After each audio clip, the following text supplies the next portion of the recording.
Hi friends, അന്നേരം പതിവ് പോലെ ഇന്നും ഞങ്ങൾ യാത്ര പോവുകയാണ്.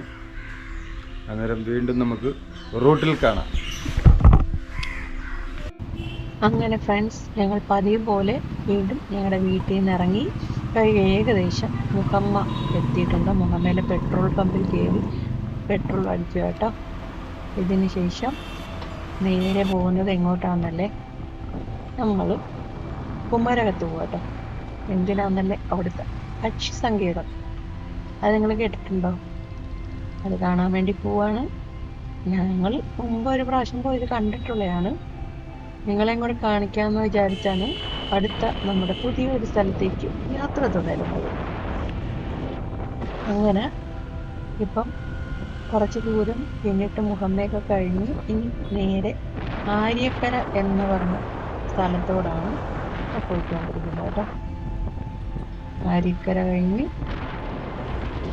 പിന്നെ കുറച്ച് ദൂരം കൂടെ പോയി കഴിയുമ്പോൾ നമ്മുടെ മനോഹരമായ ഇമ്പത്തും തണ്ണീർമുക്കം ബണ്ട്, അത് ഞങ്ങളുടെ കഴിഞ്ഞ വീഡിയോയിൽ ഉൾപ്പെടുത്തിയിട്ടുണ്ട്. കാണാത്തവരുണ്ടെങ്കിൽ ഒന്ന് കയറി കണ്ടില്ല കേട്ടോ. നിങ്ങൾക്ക് കാണാൻ പറ്റിയ അടിപൊളി പ്ലേസാണ്. ഉറപ്പായിട്ടും അവിടെ വന്നു കഴിഞ്ഞാൽ നിങ്ങൾക്ക് എൻജോയ് ചെയ്തിട്ട് പോകാൻ പറ്റും കേട്ടോ.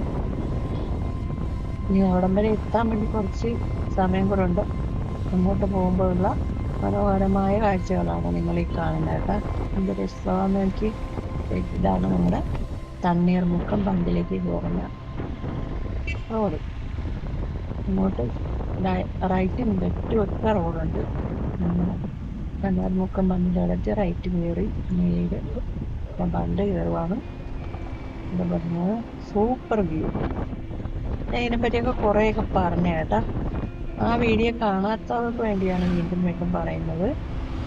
ഇവിടെ വന്നു കഴിഞ്ഞാൽ സൂപ്പറാണ്. ചൂണ്ടയിടാം, മീൻ പിടിക്കാം, ബോട്ടിങ്ങിൽ പോകാം. കുറച്ച് സമയം ഇടമാരെ റെസ്റ്റൊക്കെ ചെയ്ത് കരിക്കൊക്കെ കുടിച്ചിട്ട് പോകാം കേട്ടോ. പിന്നെ അവിടെ നമ്മൾ തണ്ണീർമുക്കം ബണ്ടൊക്കെ ഇറങ്ങി നേരെ പോവാണ്. കുറച്ച് ദൂരം പിന്നിട്ടു. അപ്പോൾ അതിനുശേഷം നമുക്ക് നേരെ പോകേണ്ടത് ബണ്ട റോഡിലേക്കാണ്. ഇതിലേക്കൂടെയൊക്കെ യാത്ര ചെയ്തിട്ടുള്ള ആരെങ്കിലും ഉണ്ടെങ്കിൽ ഒന്ന് കമൻറ്റ് ചെയ്യണം കേട്ടോ. എന്ത് രസമാണല്ലേ, അടിപൊളിയാണ്. ഇവിടെ കൂടെ പോയ നല്ല ഉണക്കച്ചെമ്മീനും അതുകൂടാതെ നല്ല നാടൻ താറാമുട്ടയും പിന്നെ കായലില മീനുകളാണ്. തോട്ടിലെയും കായലിലെ മീനെ ഇവിടെ കൂടുതൽ കിട്ടുന്നത്. 2 നിരയിൽ ഫുള്ള് കടകളാണ് കേട്ടോ. അപ്പോൾ അതൊക്കെ കണ്ട് നിങ്ങൾക്ക് മീനൊക്കെ മേടിച്ച് ആസ്വദിച്ചങ്ങ് പോകാം. ഇനി ഞങ്ങൾ ബണ്ട റോഡെത്തി. ഇവിടുന്ന് റൈലിലോട്ട് പോയാൽ കോട്ടയം റോഡിലേക്ക് പോകാം, ലെഫ്റ്റ് പോയാൽ വൈക്കം. അങ്ങനെ വൈക്കം കയറി ഓരോ സ്ഥലത്ത് പോകാം. എനിക്കത് വലിയ ഗ്രാഹ്യമൊന്നുമില്ല. റൈറ്റ് കയറി പോയാൽ കോട്ടയം ആ ഭാഗത്തോട്ടുള്ള അങ്ങോട്ടുള്ള ഓരോ സ്ഥലത്ത് പോകാട്ടോ. കൂടുതൽ പറയാൻ അറിയത്തില്ല. എന്തായാലും പക്ഷി സങ്കേതം കുമരകം അതിലെ കയറിയാണ് നമ്മൾ പോകുന്നത്. അങ്ങനെ ഞങ്ങൾ റൈറ്റ് കയറി പോയിക്കൊണ്ടിരിക്കുക കേട്ടോ. കുമരകത്ത് പക്ഷി സങ്കേതം മാത്രമല്ല കേട്ടോ, അതിനു മുമ്പായിട്ട് ബോട്ടിങ്ങിനൊക്കെ പറ്റിയ ഉഗ്രൻ സ്പോട്ടുണ്ട്. പിന്നെ അടിപൊളി ഫുഡൊക്കെ കഴിച്ച് നല്ല തോട്ട് മീനും കായ്മീനും കപ്പയും കക്കറച്ചിയും എന്ന് വേണ്ട എല്ലാം കിട്ടും. അടിപൊളിയായിട്ട് ഫുഡ് ആസ്വദിച്ച് പോകാട്ടോ കഴിച്ച്. പിന്നെ നല്ല കാഴ്ചകളും സ്ഥലങ്ങളൊക്കെ കണ്ട് ഒരു പ്രത്യേക ഉണർവായിട്ട് അങ്ങ് തിരിച്ചു പോകാൻ പറ്റില്ലേ. വന്നാൽ നിങ്ങൾക്ക് ഫാമിലി ആയിട്ടൊക്കെ വരാൻ പറ്റിയ ഉഗ്രൻ സ്പോട്ടാണ് ഇത് കേട്ടോ.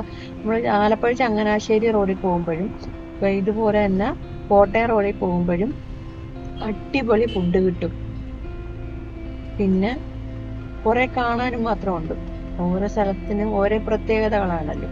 അങ്ങനെ ഇവിടുത്തെ പ്രത്യേകതകളാണ് നിങ്ങൾ കാണുന്നത്. കഴിഞ്ഞ ദിവസം ഞങ്ങൾ ചങ്ങനാശ്ശേരി റോഡിൽ കൂടെ പോകുമ്പോൾ പ്രത്യേകത കാണിച്ചു. ഇപ്പം കോട്ടയം റോഡിൽ കുമരകം വഴി പോകുമ്പോഴുള്ള മനോഹരമായ ദൃശ്യങ്ങളാണ് നിങ്ങൾ കാണുന്നത് കേട്ടോ. മുന്നോട്ട് പോകുന്തോറും അടിപൊളിയാണ്. ഇത് കണ്ടിട്ടില്ലാത്തവരുണ്ടെങ്കിൽ ഉറപ്പായിട്ട് നിങ്ങളിവിടെ വന്ന്, ഒരുപാട് ടൂറിസ്റ്റുകൾ ഇവിടെ വരുന്നുണ്ട്. ഒരുപാട് റിസോർട്ടുകളുണ്ട്, സ്റ്റേ ചെയ്യാൻ പറ്റും. പിന്നെ കായലും ആറും ഇതൊക്കെ കണ്ട്, തോടും നിറയെ തെങ്ങിൻതോട്ടവും ഒക്കെ കണ്ട് ആസ്വദിച്ചിട്ട് പോവാം. പിന്നെ പ്രത്യേകിച്ച് നമ്മുടെ പക്ഷി സങ്കേതം, അതിൽ ഒരുപാട് പക്ഷികളൊക്കെ കാണും കേട്ടോ. ഭാഗ്യം ഉണ്ടെങ്കിൽ കാണാൻ പറ്റും. ഇപ്പം ഏകദേശം ഉച്ച സമയമായി. ചെല്ലുവാണെങ്കിൽ നമ്മൾ അതിരാവിലെ ചെല്ലണം. ഇത് രാവിലെ ചെന്ന ഒരു പ്രത്യേകത, പക്ഷികളെയൊക്കെ കുറച്ചെങ്കിലും കണ്ട് ആസ്വദിച്ചിട്ടൊക്കെ പോകാം. ഉച്ച സമയത്ത് പോയാൽ അവർ ഉൾക്കാടുകളിൽ കയറി ഇങ്ങനെ ഇരിക്കുവാണ്, പുറത്തോട്ടൊന്നും വരത്തില്ലെന്നാണ് പറയുന്നത്.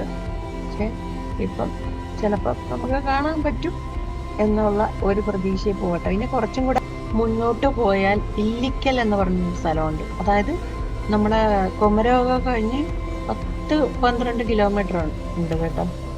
ഇനി യാത്ര ചെയ്യുക, അവിടെ ചെന്നാൽ നമുക്ക് താമരക്കുളമുണ്ട്. ആ താമരക്കുളത്തിൽ കൂടെ വള്ളത്തിലൊക്കെ പോയി അടിപൊളിയായിട്ട് വീഡിയോസൊക്കെ എടുത്ത് ഫോട്ടോസൊക്കെ എടുത്ത് നല്ല ആഘോഷിച്ചിട്ട് തന്നെ വരാം. സൂപ്പറാ.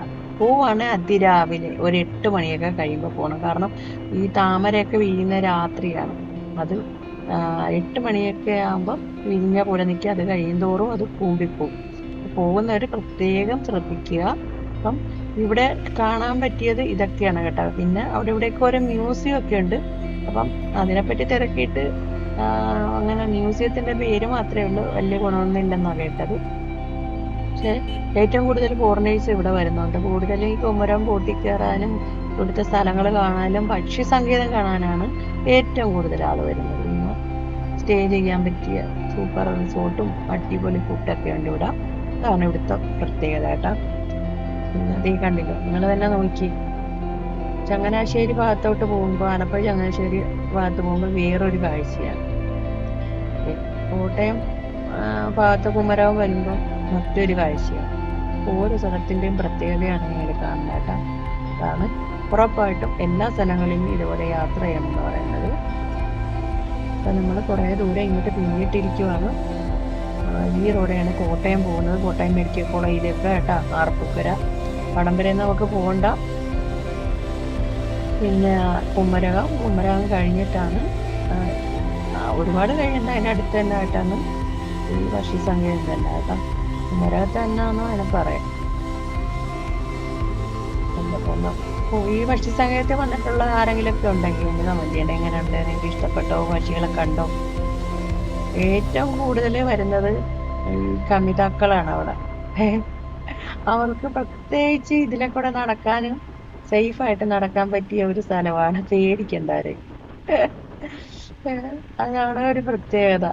പിന്നെ ടൂറിസ്റ്റുകളും വരും. പിന്നെ ഇതുപോലുള്ള ആരെങ്കിലും ഒക്കെ കാണാൻ വേണ്ടി ഇടയ്ക്കൊക്കെ പോകും കേട്ടോ.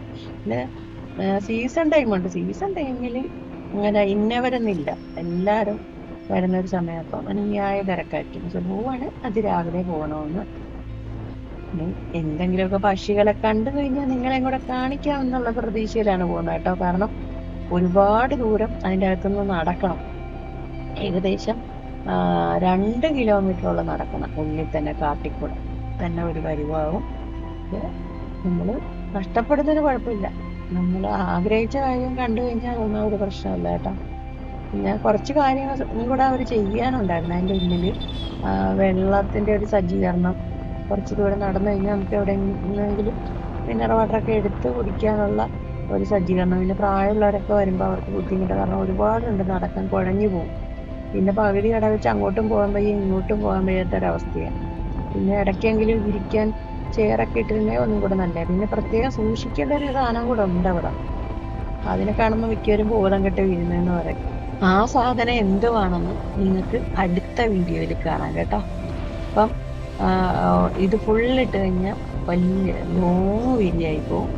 അപ്പം അങ്ങനെ ഒരു കാര്യം ചെയ്യാതിരിക്കാൻ വേണ്ടിയാണ് കുറച്ച് ഓരോ പാട്ടായിട്ട് പോസ്റ്റ് ചെയ്യുന്നത്. അപ്പം അത് ഉറപ്പായിട്ട് നിങ്ങൾ കാണേണ്ട ഒരു കാഴ്ചയാണ് കേട്ടോ. അതിനെ ശ്രദ്ധിക്കുകയും ചെയ്യണം. ഞങ്ങളവിടെ വെച്ച് കണ്ടത് എന്തുവാണെന്ന് കേട്ടോ. അതും പേടിക്കൊന്നും വേണ്ട. പിന്നെ ഏകദേശം കുമരകത്തിൻ്റെ അടുത്തെത്താറായിട്ടുണ്ട് കേട്ടോ. ആ വഴിക്ക് പോകുമ്പോഴുള്ള മരങ്ങളാണ്, നിറയെ തണൽ മരങ്ങളുണ്ട് കേട്ടോ. അതും നല്ല നല്ല ഭംഗിയുള്ള മരങ്ങൾ കണ്ടാൽ തന്നെ നമുക്ക് നോക്കാൻ തോന്നും. നിറയെ തോടുകളും പിന്നെന്തൊക്കെയാണ് മരങ്ങളും തെങ്ങും തോപ്പുകളും ഇതൊക്കെയാണ് ഇവിടുത്തെ പ്രത്യേകത. പിന്നെ ബോട്ട് സർവീസ് ഉണ്ട്. അങ്ങോട്ട് പോകുമ്പോഴത്തേക്ക് ആറ് കാണാം, തോട് കാണാം, അതുകൂടാതെ കായൽ കാണാം. പിന്നെന്ത് വേണം. നിങ്ങൾ വരുവാണെങ്കിൽ ഈ ഭാഗത്തോട്ടൊക്കെ വരിക, നിങ്ങൾക്ക് കാണാൻ പറ്റിയ എല്ലാവരും ഉണ്ട്. ഇത് കുമരകം പാലമാണിത് കേട്ടോ. ഇവിടെ നിറയെ ബോട്ട് സർവീസാണ്. ഇവിടെ എന്നാൽ തന്നെ പല വിധത്തിലുള്ള ബോട്ടുകളുണ്ട്. അത് നമ്മൾ മണിക്കൂറുകൾ പറഞ്ഞ് ഇങ്ങനെ പോകാൻ പറ്റും. അതുകൂടാതെ നമ്മളെ കുറെ ഇതിൻ്റെ അകത്ത് കിളികളൊക്കെ ഉണ്ട് കേട്ടോ. ആ കിളികളെയും ആമ്പൽപ്പൂ വിരിയുന്നൊക്കെ കാണിക്കാൻ വേണ്ടി കൊണ്ടുപോവേ കായലിൻ്റെ നടുക്കൊക്കെ. പക്ഷെ ഈ പായലില്ലാത്ത സമയത്ത് അവർ കൊണ്ടുപോകത്തുള്ളൂ. അങ്ങനെയൊക്കെ കുറച്ച് പ്രത്യേകത ഉണ്ട്. ഈ നിരയിലൊക്കെ ഫുള്ള് റിസോർട്ടുകളാണ്. നോക്കി, കാരണം ടൂറിസ്റ്റുകളെ ഉദ്ദേശിച്ചാണ് ഇത് ഇവര് ചെയ്യുന്നത്. ഏറ്റവും കൂടുതൽ ടൂറിസ്റ്റുകൾ വരുന്ന ഒരു സ്ഥലമാണ്. ഏറ്റവും ഫേമസ് ആയിട്ടുള്ള ഒരു സ്ഥലമാണ് കുമരകവും ഈ ഭക്ഷ്യസങ്കേതമൊക്കെ കേട്ടോ. അത് ഭക്ഷ്യസങ്കേതമൊക്കെ ഗവൺമെന്റിന്റെയാണ്, DTPCയുടെയാണ്. പിന്നെ അതിൻ്റെ അകത്ത് കയറാൻ വേണ്ടി 250 രൂപ ഉണ്ടായിരുന്നു കയറുന്നതിൻ്റെ ചാർജ്. വണ്ടി പാർക്കിങ് കാറിനാണ് ചാർജ് കൂടുതലാണെന്ന് തോന്നുന്നു കേട്ടോ. പിന്നെ അതിൻ്റെ അടുത്തെത്തിയപ്പോൾ ഇവിടെ നിന്ന് തസ്മീന് ചായ കുടിക്കണം. തസ്മീന് ഏത് കട കണ്ടാലും ചായ കുടിക്കണം കേട്ടോ. ഞാൻ വഴക്ക് പറഞ്ഞ് ഇങ്ങനെ എത്തും, ഞാൻ 100 ചായ കുടിക്കും. പക്ഷെ എനിക്ക് ഈ ചൂടത്ത് ചായയൊന്നും വേണ്ട. ലൈം ജ്യൂസോ അല്ലാത്ത ഏതെങ്കിലും ജ്യൂസ് ഉണ്ടെങ്കിലും കുടിക്കാൻ വേണ്ടി പോവാം. അങ്ങനെ ഇവിടെ വണ്ടിയൊക്കെ നിർത്തി ഇവിടെ വന്നിരുന്ന് സൂപ്പർ പ്ലേസ് കേട്ടാ. ഇത് രസമാക്കോടെ, ഇതിലൊക്കെ ഇരിക്കാൻ തന്നെ അടിപൊളിയല്ലേ. അങ്ങനെ ഞാനൊരു ഓറഞ്ച് ജ്യൂസും കശ്മീർ ഒരു ചായയും, മണ്ടനായ കശ്മീർ. ചൂടത്ത് ആരെങ്കിലും ചായ കുടിക്കുക, അത് ഒരു ഉച്ച സമയത്ത് എന്നെക്കൊണ്ട് അതിനൊന്നും പറ്റത്തില്ല. എന്താ പൊന്നോ. എന്തായാലും വേറൊന്നും കഴിച്ചൊന്നുമില്ല. ഇനി നമുക്ക് ഫുഡൊക്കെ കഴിക്കേണ്ടതല്ലേ, വയറ് ഫുള്ളായി കഴിഞ്ഞാൽ കഴിക്കാൻ പറ്റുമോ. അങ്ങനെ വീണ്ടും അവിടെ നിന്ന് വിട്ടു. അപ്പോഴാണ് ബോട്ടുകൾ നിരന്ന് കിടക്കണതിൻ്റെ അവിടുത്തെ പാലത്തിൻ്റെ അടുത്ത് 2 സൈഡിലും ഉണ്ട്. പണ്ട് ഒന്ന് ഷോയൊക്കെ ചെയ്ത് വീഡിയോസൊക്കെ എടുത്ത് ഞങ്ങളും അതൊന്ന് ആസ്വദിച്ച് ഇങ്ങനെ പോകുന്നു കേട്ടോ. ബോട്ടിലേക്ക് പോകാൻ താല്പര്യമുള്ളവർ ഇങ്ങോട്ടൊക്കെ വന്നാൽ മതി. എല്ലായിടത്തും ഉണ്ട്. ഓരോ സ്ഥലത്തും ഓരോ പ്രത്യേകതയില്ലേ, ഓരോ ബോട്ടിനും ഓരോ സ്ഥലത്തെ ബോട്ടുകൾക്ക്. പിന്നെ ഗവൺമെന്റിന്റെ ബോട്ട് സർവീസും ഉണ്ട് കേട്ടോ, മുഖമേലോട്ടോ. അല്ലാതെ നമുക്ക് എവിടെയെങ്കിലുമൊക്കെ പോകണമെങ്കിൽ കൂടുതലും ഇവിടുന്ന് മുഖമേലോട്ടാട്ടോ ഗവൺമെന്റിന്റെ ബോട്ട്. എനിക്ക് അതിനെപ്പറ്റി അറിയത്തില്ല. ബാദരാമണലിലൊക്കെ ഉണ്ട് കേട്ടോ. അത് അതിൻ്റെ ഉള്ളിൽ നിന്ന് പോകാം. നിങ്ങളുടെ ഭക്ഷ്യസംഘത്തിൻ്റെ ഉള്ളിൽ കൂടെ പോകാൻ പറ്റും. അങ്ങനെ ഞങ്ങൾ ഇവിടെ എത്തി. നമ്മുടെ ഭക്ഷ്യസങ്കേതം ഇതാണ് നമ്മുടെ കുമരകം വേവ് സെഞ്ച്വറി. എന്താ KTDCയുടെ അതെന്തോന്ന് DTPC ആണെന്ന് തോന്നുന്നു. DTPC അല്ല, KTDCയുടെ തന്നെ ഉണ്ടോ വേവ് സെഞ്ച്വറി. നിറയെ ആൾക്കാർ വരുന്നുണ്ട് ഇവിടെ. അതിനുള്ള കുറച്ചും കൂടെ സൗകര്യമൊക്കെ ചെയ്ത് കൊടുക്കണം അവർ. നല്ല രസമുണ്ട് കേട്ടോ. മുള വെച്ച് ചെയ്ത വർക്ക് സൂപ്പറല്ലേ.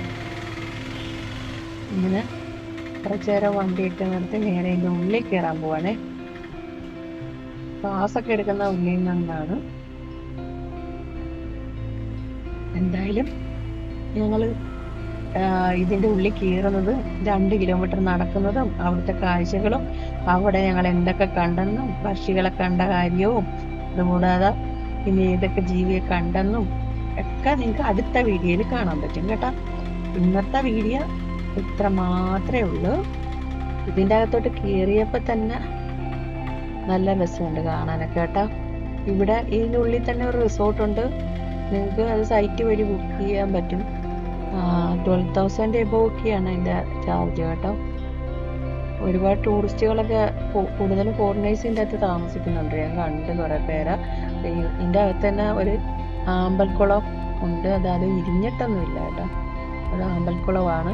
പിന്നെ കുറേ മുളക്കൂട്ടങ്ങളും അടിപൊളി. അപ്പം ഇനിയും നിങ്ങൾ സപ്പോർട്ട് ചെയ്യണം.